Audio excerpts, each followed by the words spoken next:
Dan setelah dirunut-runut, ini inflate-nya ini atau penggelembungannya ini itu sudah berlangsung sejak 2018. Emang seberapa signifikan perbedaannya sampai dilakukan audit forensik gitu nah? Sampai investor shock gitu kan.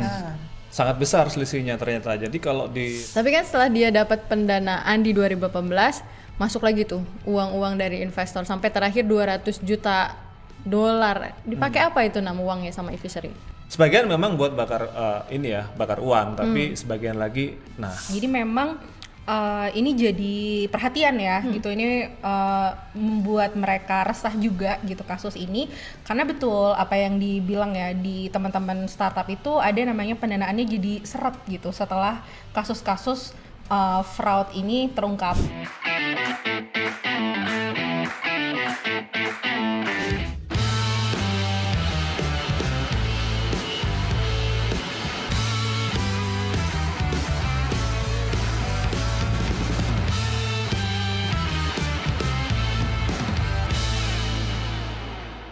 Hai, balik lagi di Jelasin Dong bersama Findri Florentin dan Harul Anam. Goida Rahma. Seret mah. Jangan lupa untuk subscribe YouTube Tempo.co. Dan buat kalian yang ingin baca laporan dari jurnalis Tempo, kalian bisa klik Tempo.co.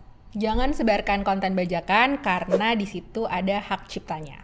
Sebelum mulai, bisa dijelasin Goy ada apa sih di Tempo.co? Ya, di free content Tempo.co kita punya soal anggaran makan bergizi gratis yang membengkak nih Vin gitu. Jadi Badan Gizi Nasional itu meminta tambahan anggaran, gak tanggung-tanggung jumlahnya 70 triliun.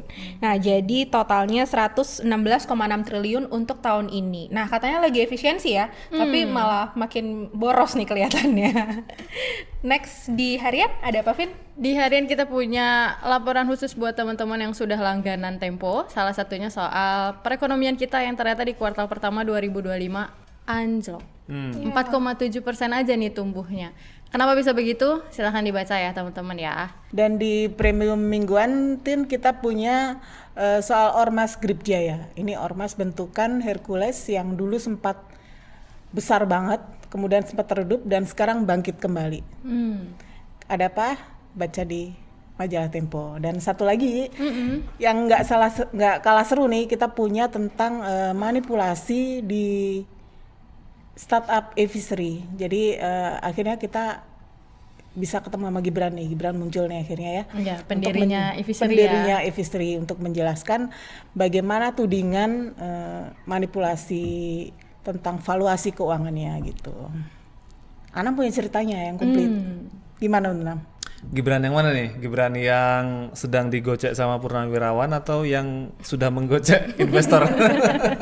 Yang kedua Yang kedua. Gibran Huzaifa.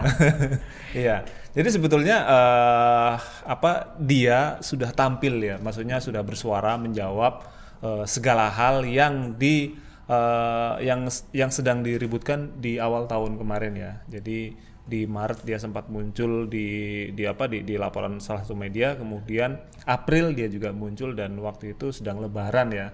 Sampai kemudian ada satu statement yang bikin geger ini nih kalangan startup ini. Jadi ketika ada satu quote atau kutipan yang dia menyebut bahwasanya secara garis besar lah, inflate ini juga dilakukan oleh sebagian besar startup di Indonesia untuk menarik dana dari investor gitu. Ya semuanya juga melakukan seperti itulah bilangnya. Nah ini bikin sewot salah satu foundernya Gojek, Kevin Alu ini di Twitter. Jadi secara garis besar Kevin bilang ini ya, nggak semua bro kayak gitu bro, gua nggak.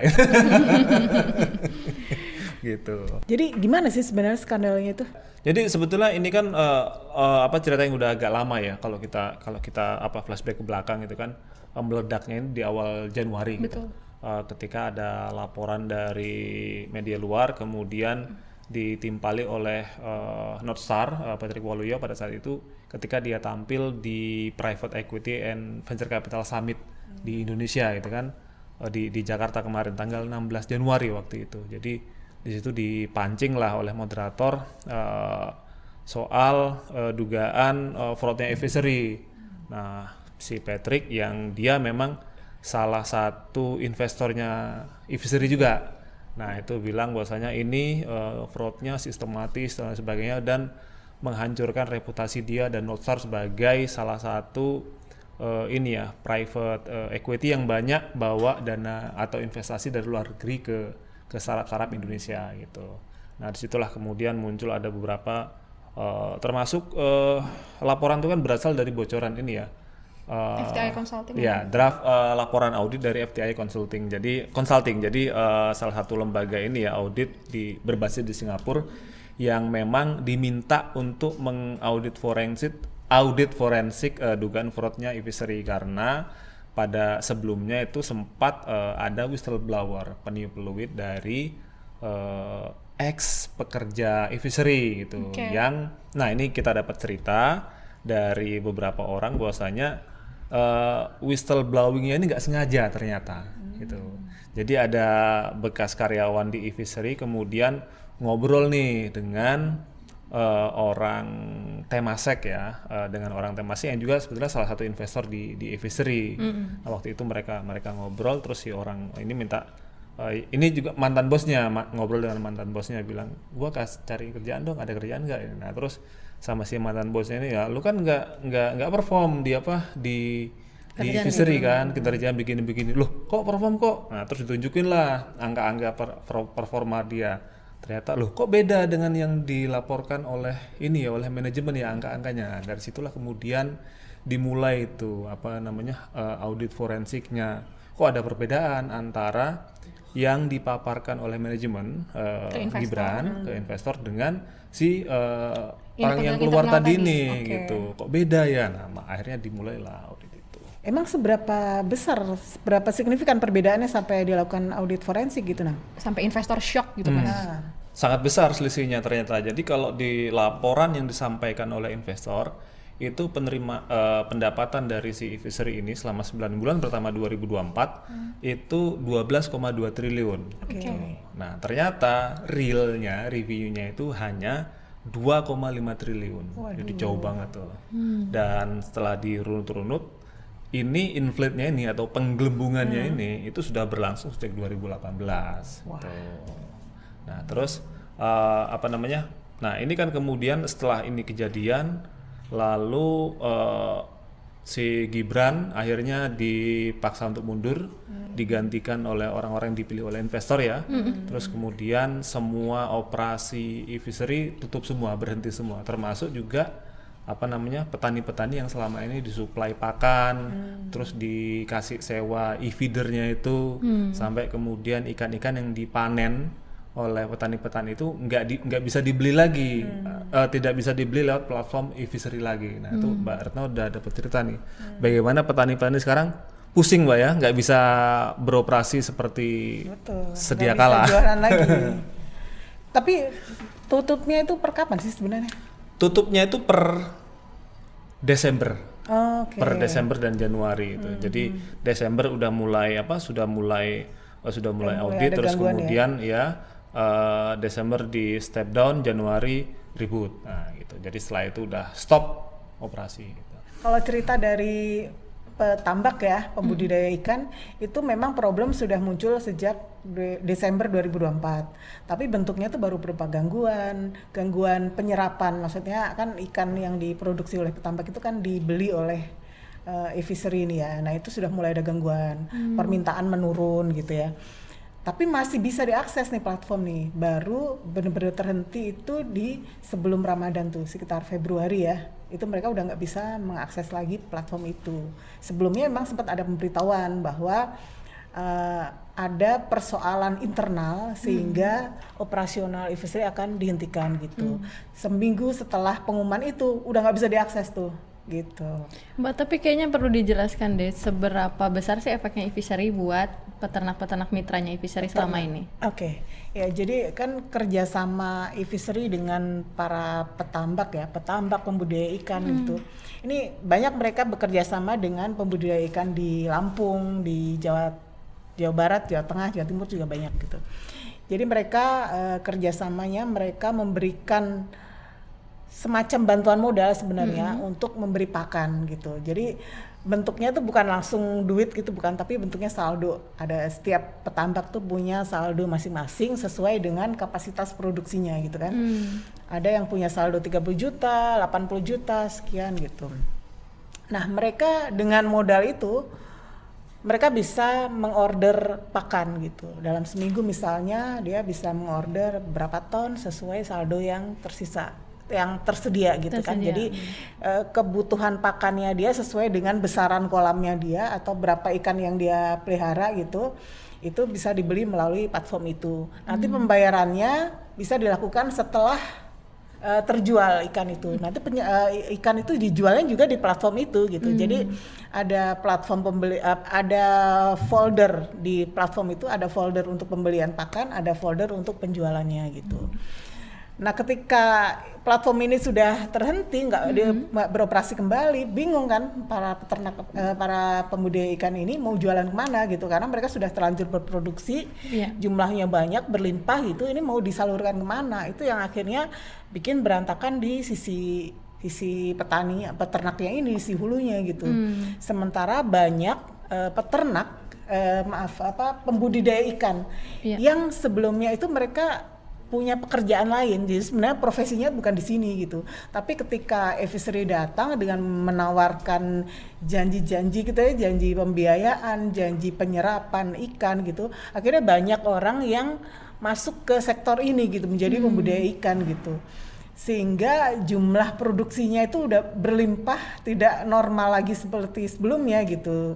Artinya ketika Aviary berhenti ya bingung lah kemana ini alirannya gitu. Betul, ini peminatnya banyak karena ketika awal ditawarkan mereka hanya perlu ngasih KTP sama kakak ngasih betul. Syaratnya mudah sekali gitu. Pada saat sosialisasi dilakukan, mereka tuh cuma diminta fotokopi KTP dan fotokopi kakak. Jadi modalnya cuma itu, semua juga bisa gitu kan. Beda dengan perusahaan pembiayaan pada umumnya atau bank gitu yang sampai minta ada jaminan apa, agunan apa. Nah, ini sama sekali nggak ada agunan gitu, cuma modal KTP sama kakak. Jadi mereka sudah dapat pembiayaan gitu. Jadi emang mudah sekali, makanya banyak orang yang mau terjun ke sini gitu. Bahkan nambah kolam juga ya, Mbak. Nah, bahkan yang existing pun mereka menambah kolamnya gitu. Kapasitasnya. Betul. Sebenarnya fisheries jadi angin segar buat mereka ini sebenarnya awalnya, karena masalah utamanya kesulitan modal kan. Ketika fishery masuk dengan syarat yang mudah, itu jadi membantu mereka untuk ekspansi tadi, termasuk nambah kolam misalnya. Jadi memang tren bisnis agriculture ini di startup itu memang legit ya beberapa tahun lalu gitu ya, ketika Aviary jalan gitu. Terus ada juga kan Aviary bergerak di sektor perikanan ya, tambak budidaya. Ada juga di sektor pertanian lain, kita dengar ada Tanihub, P6 dulu ya. Nah itu satu peers lah ya gitu. Jadi memang ada masa ketika itu hits lah ini ya si startup pertanian ini. Tapi memang belakangan mulai kena sandungan nih gitu. Tanihub juga kena soal fraud ya namanya. Terus sekarang Aviary gitu. Jadi memang ini dampaknya tidak hanya tadi ke investor yang merugi ya, tapi yang jadi korban juga ternyata ke mitra-mitra gitu, baik itu petani, terus petambak dan pembudidaya gitu, Vin. Ya, kalau kita ngelihat model bisnisnya Aviary ya, sebetulnya di awal itu dia nggak main pembiayaan petani atau petambak dan kemudian jualan ikan, tapi justru di awal adalah inovasi yang dia bawa adalah alat pemberi pakan yang e-feeder yang bisa memberikan pakan ke ikan itu secara otomatis. Kalau misalnya mendeteksi misalnya ikan ini kelaparan, jangan kecepak itu lempar gitu ikannya kan. Terus kemudian tapi ternyata teknologi itu rupanya dianggap cukup mahal oleh para petani karena mereka harus beli alat itu dulu. Nah, makanya kemudian modal bisnisnya diubah dari yang sebelumnya alatnya itu harus beli, terus kemudian disewakan per bulan.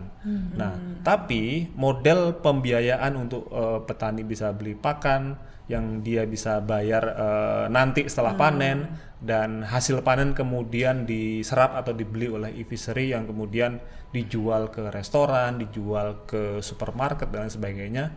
Itu sebetulnya sudah ada dalam bisnis plan mereka. Gua ngobrol dengan ini ya, Ihsan. Jadi Ihsan ini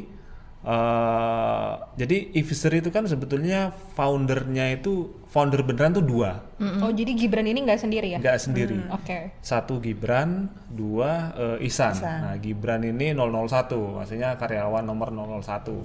Si Ihsan karyawan nomor 002. Nah, 2 orang ini beda kampus sebetulnya. Gibran di ITB, Ihsan di Unpad Pajajaran kan.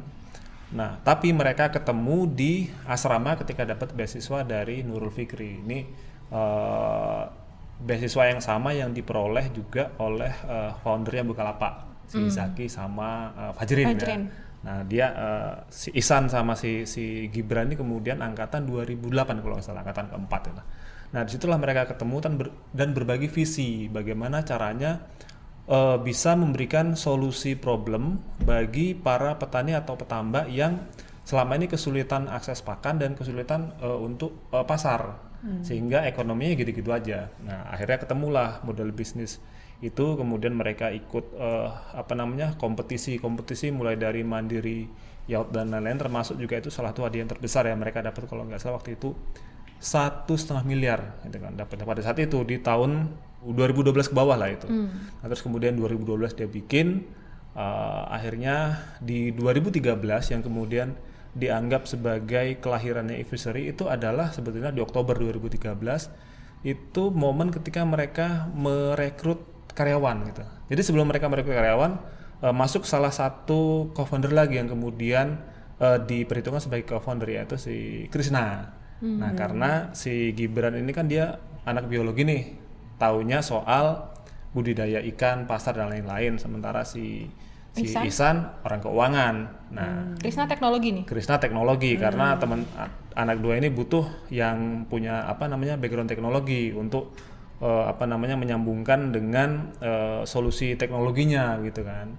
Nah, terus kemudian tapi ternyata kemudian di perjalanan si Ihsan ini keluar di awal 2017 sehingga sampai ke sini founder hanya menyisakan Gibran dengan Krishna itu. Dan memang di awal bisnis plan-nya sudah kebayang tuh nanti setelah menggunakan e-feeder baru kemudian akan ada semodel pembiayaan pakan buat petani dan kemudian akan ada model bisnis jualan ikan dari hasil panen petani itu. Nah, tapi di bagian ketiga inilah sebetulnya bisnis yang marginnya paling besar gitu. Yang jualan ikan itu. Jadi e-fishery nebas ikan dari petani kemudian dijual ke resto, ke supermarket itu sebenarnya margin yang paling besar. Tetapi ternyata ini ada pakar pertanian dan perikanan. Nah, ternyata ketika masuk ke pasar di situ juga di situ problemnya adalah pasarnya itu ternyata masih banyak dikuasai oleh para tengkulak dan lain sebagainya. Gitu. Jadi kalau mereka sebetulnya punya duit dari investor $300 juta, itu sebetulnya bisa dipakai untuk beli ikan dari para petani, mereka tebus semua terus mereka jual ke atau ke mereka pasar. olah juga mungkin bisa Nah, masalahnya adalah ketika sudah mau masuk di bagian itu, mereka belum bisa menguasai pasar-pasar ini. Pasar-pasar tradisional, restoran, supermarket yang selama bertahun-tahun itu banyak dikuasai oleh para tengkulak yang bertahun-tahun dia sudah berbisnis dengan para petani. Jadi dia belum bisa menembus ini. Dari data terakhir yang kami dapatkan dari beberapa bekas karyawan mereka itu, bekas karyawan e-fishery bilang dari seluruh penjualan ikan yang lewat platform e-fishery hanya 20% yang itu dijual langsung oleh e-fishery. Sisanya itu ya tengkulak-tengkulak aja kemudian dia masuk dalam platform. Berarti bukannya tengkulak ini bekerja sama e-fishery sehingga datanya masuk tercatat sebagai transaksinya e-fishery. Betul. Secara data tercatat gitu, tapi tetap mereka tetap tengkulak gitu. Jadi yang tadi gue bilang kan, ada di dalam platform itu ada folder buat pembelian order pakan, ada order buat jual beli transaksi gitu. Nah, si pembudidaya kalau mau menjual ikan ya lewat platform ini juga gitu. Jadi dia klik namanya Bakul kalau nggak salah ya. Dia klik Bakul itu, nanti dia akan terhubung dengan pihak pembeli.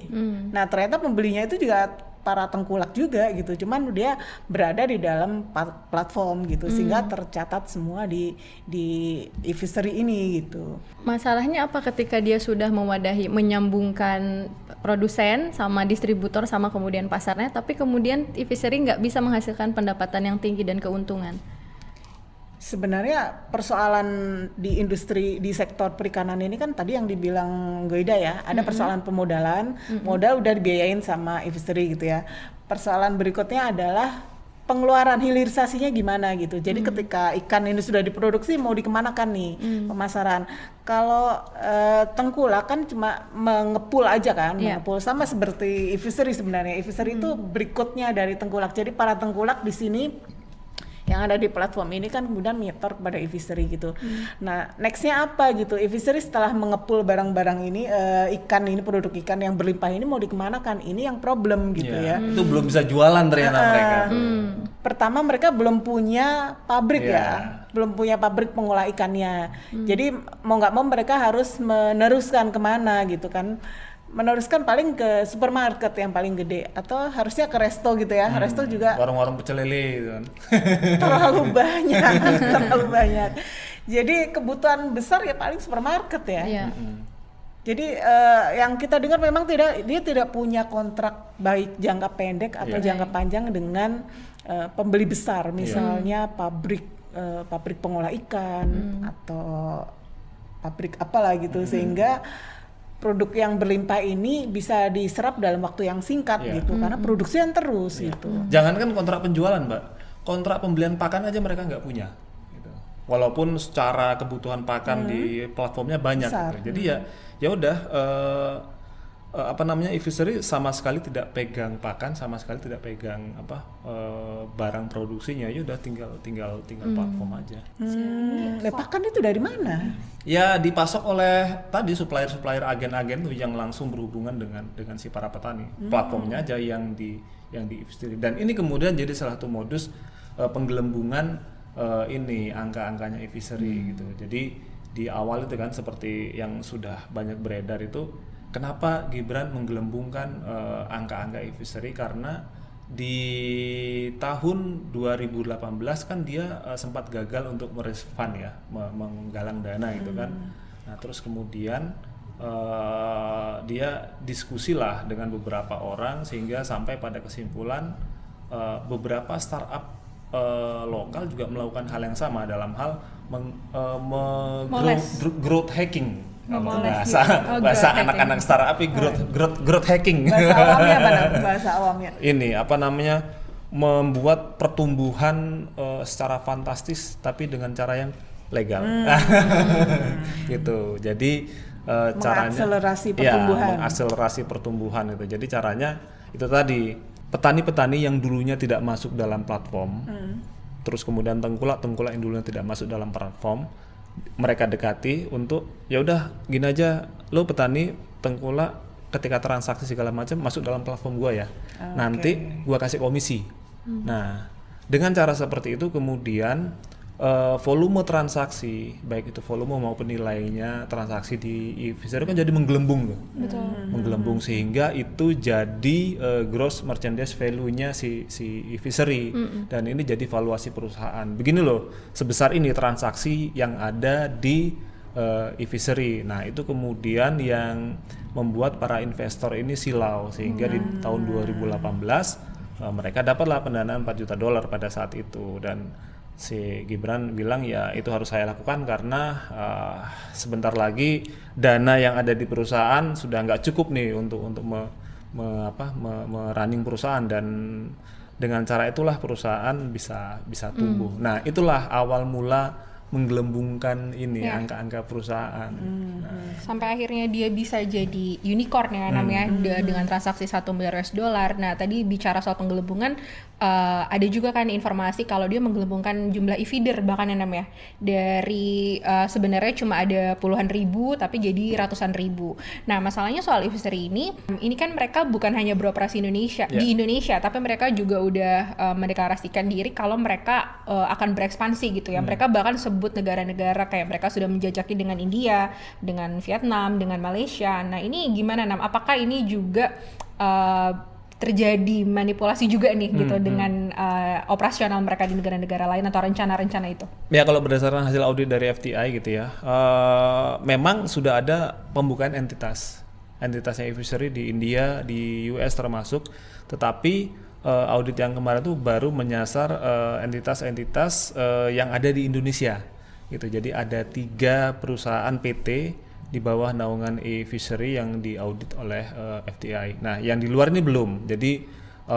belum sampai ke situ apakah sudah ada operasi dan lain-lain. Tapi bicara soal ekspansi, memang e-fishery sempat kemarin ingin men-setup ini ya, pabrik pengolahan ikan di Medan waktu itu untuk mengolah hasil panenan nila tilapia untuk diolah jadi fillet kemudian diekspor ke US dan sebagainya. Tapi belum itu kejadian, sudah ada geger ini sehingga operasi jadi ketutup semua. Tapi kan setelah dia dapat pendanaan di 2018, masuk lagi tuh uang-uang dari investor sampai terakhir 200 juta dolar. Dipakai apa itu uangnya sama e-fishery? Sebagian memang buat bakar bakar uang, tapi sebagian lagi lengkapnya ada di majalah Tempo. Jangan lupa baca. Nah, setelah e-fishery terungkap, akhirnya kan muncul ketakutan di startup dan juga investornya kan, karena mereka akhirnya khawatir apakah data yang disampaikan sama startup itu betul. Posisinya seperti apa nih para pemilik modal Goy? Ya, jadi kita ngobrol juga ya Vin sama teman-teman Amvesindo, itu asosiasi modal Ventura.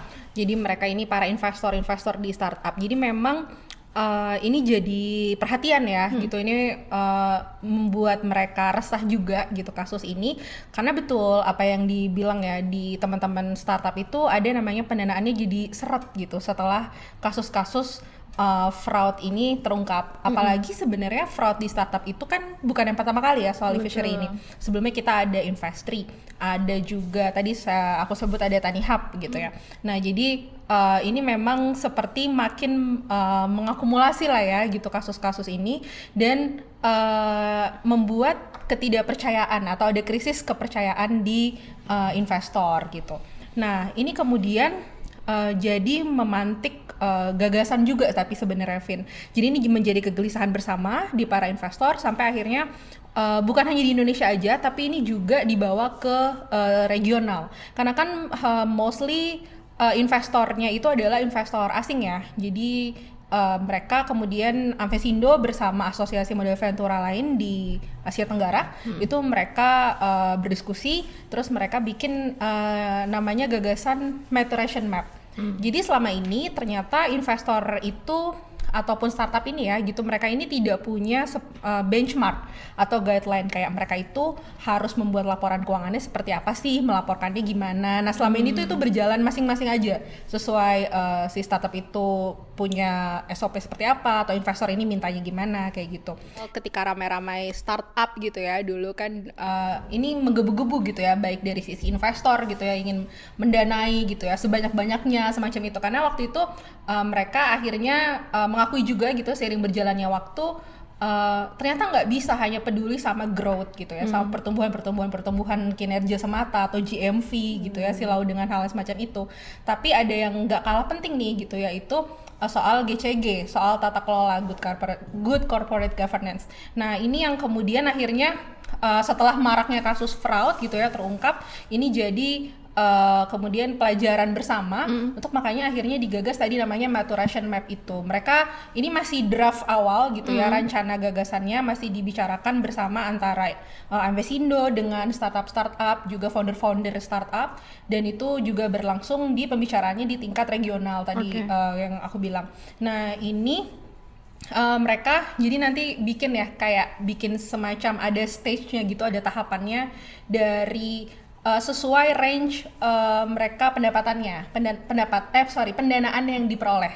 Jadi ada early, ada sampai nanti tahap yang paling tinggi itu sampai dia menuju IPO. Itu mereka harus ada guideline-nya, mereka harus melakukan ketentuan misal laporan keuangannya bulanan atau tahunan, itu seperti itu. Nanti bisa dilihat gitu ya, semacam bisa di rating lah ya, dia tuh GCG-nya B, GCG-nya A, C gitu, outputnya kira-kira seperti itu.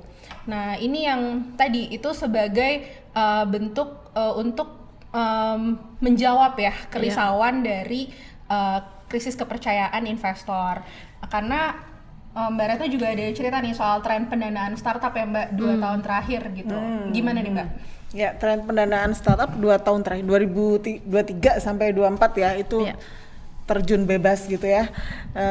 Di awal 2000 dari Q4 kuartal 4 2024 sampai di data kuartal pertama 2025 itu turun sekitar 90% ya.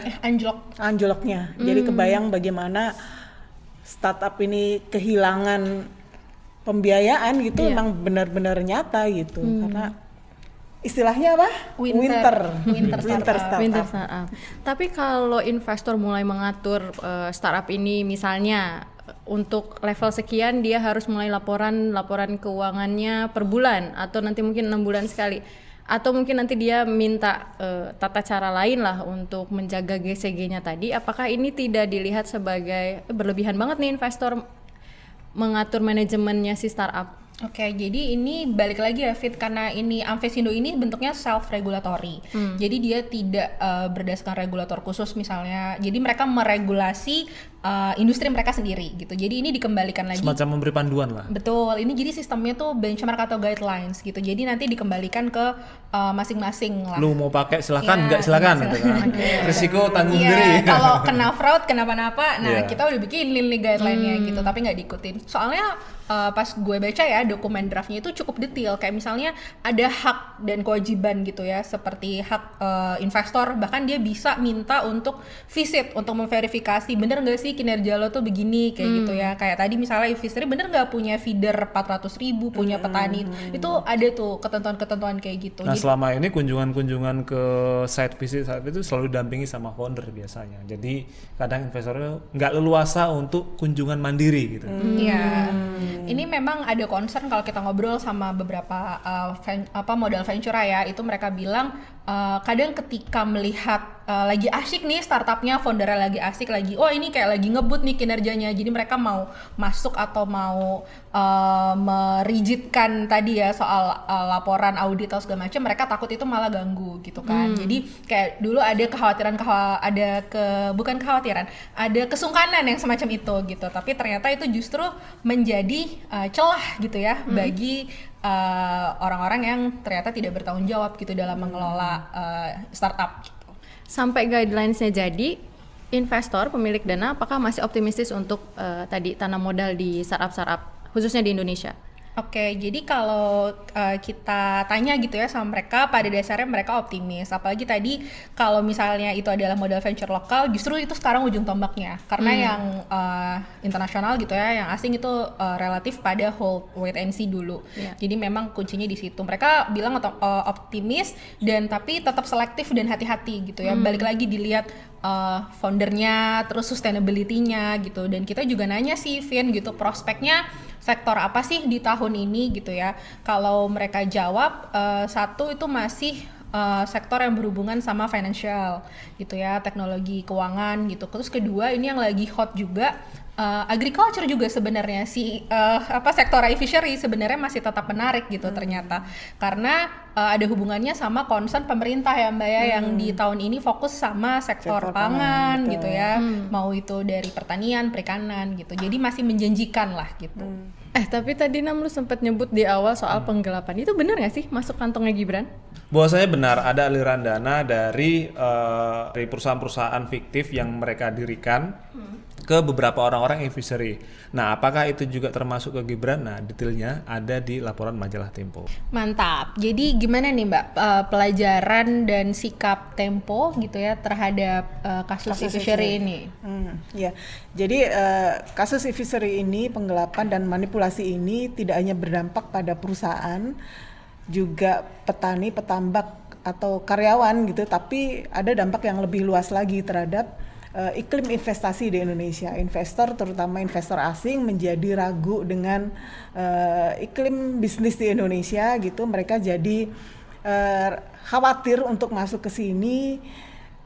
Dianggap Indonesia itu punya risiko yang lebih tinggi gitu, karena ya tadi ada potensi manipulasi, ada potensi penggelapan segala macam.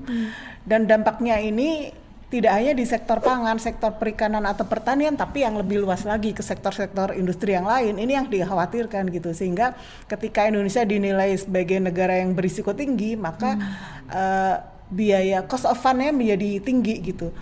Bunga pinjaman menjadi lebih mahal, bunga bond menjadi lebih mahal, seperti itu. Ini kekhawatiran yang lebih besar lagi gitu.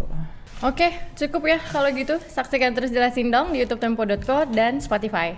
Sampai jumpa.